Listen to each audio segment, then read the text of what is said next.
Yetta, did you know that I'm an international man of mystery? No, you're local, and I know all about you. Moving forward with the Dekker Team. Moving forward together with the Dekker Team. We're excited that we've created for you free access to over 587 Life's Inside Track episodes where we share insider tips, how to make house home, how to grow your wealth, and how to just get the most out of the house that you're living in.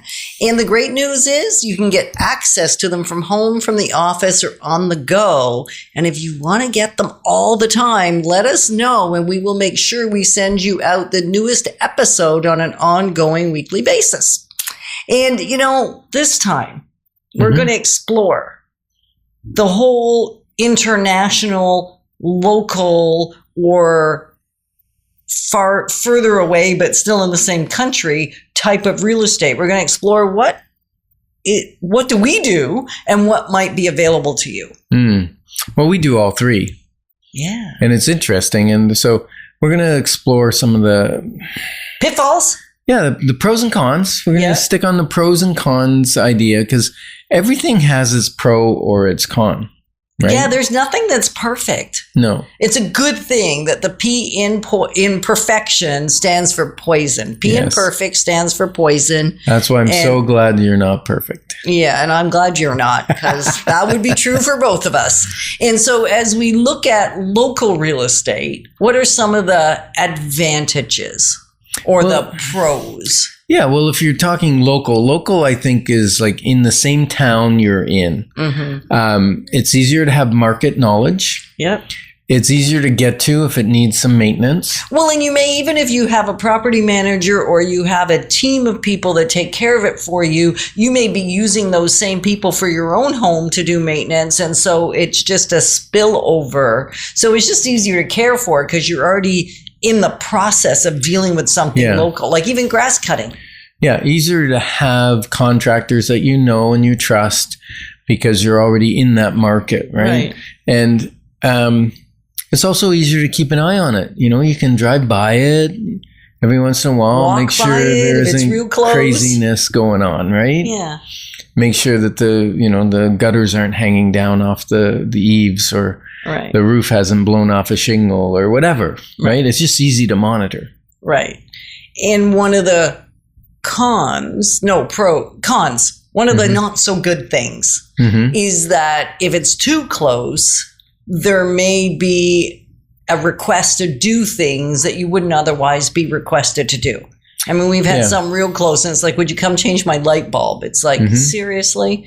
But yeah, it's a familiarity as well. Like for instance, if you're in a duplex and you live in one side and you rent the other side, it's easy for them to become friends more than tenants. Right. And so then when there's a hard conversation to have, it's more difficult to have it. Or if they might take advantage of your friendship as opposed to a landlord-tenant relationship. Right. And even as a landlord, you may think you can do more than you really can do based on the relationship. I think it could go either way in terms of who might be taking advantage. Yeah, it could go either way. Right? It's just harder to, the lines are blurred if somebody's too local. Right. And the other con is sometimes in your local market, the revenue stream is not high enough for the cost of the property. So you're going to be out of pocket each month. And that's not necessarily a bad thing because I do have investors that buy a property where they have to pay each month some money into it, but we can show you how the numbers work and how it actually makes sense to still do it.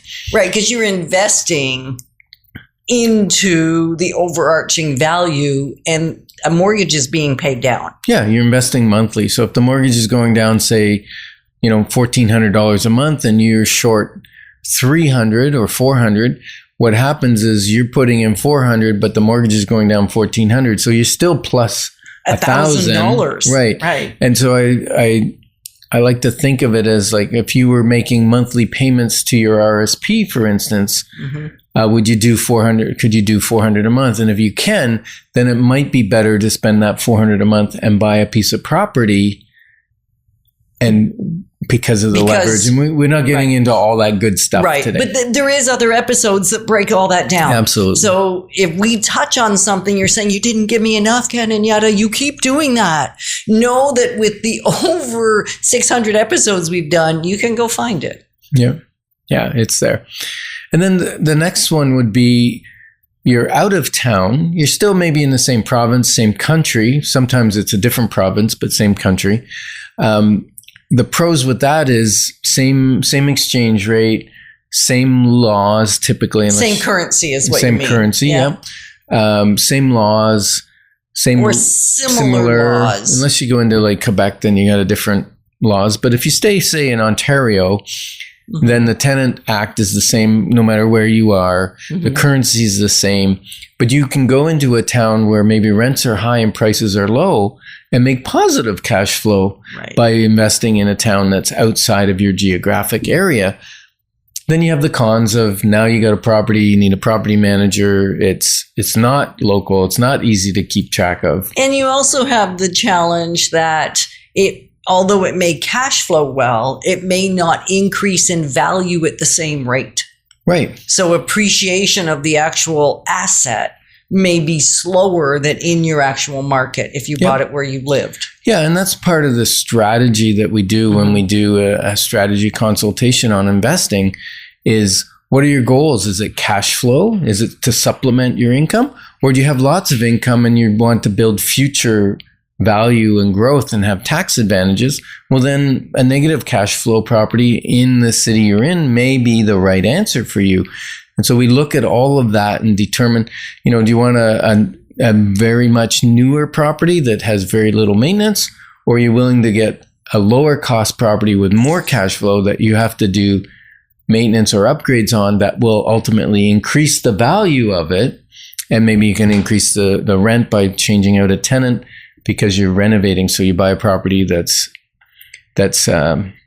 got a lot of delayed maintenance and you upgrade it, then you bring in a better tenant, and now you've got a higher value property, built value. And higher rent.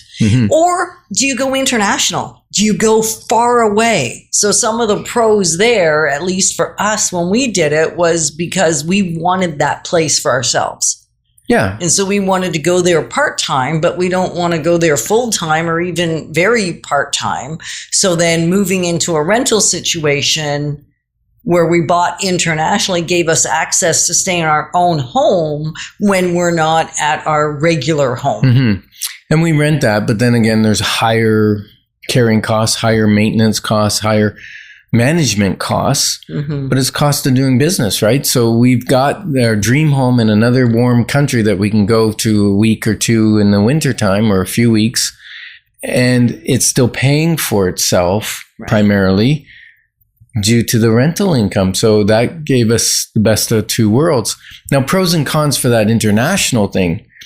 It's riskier. It's riskier. It's way riskier because there's laws that you can't possibly unknown. The type of ownership may not be as simple as the ownership here. Your currency is going to be different. So you're dealing with an exchange rate challenge that you may not see coming. And then there may be language barriers.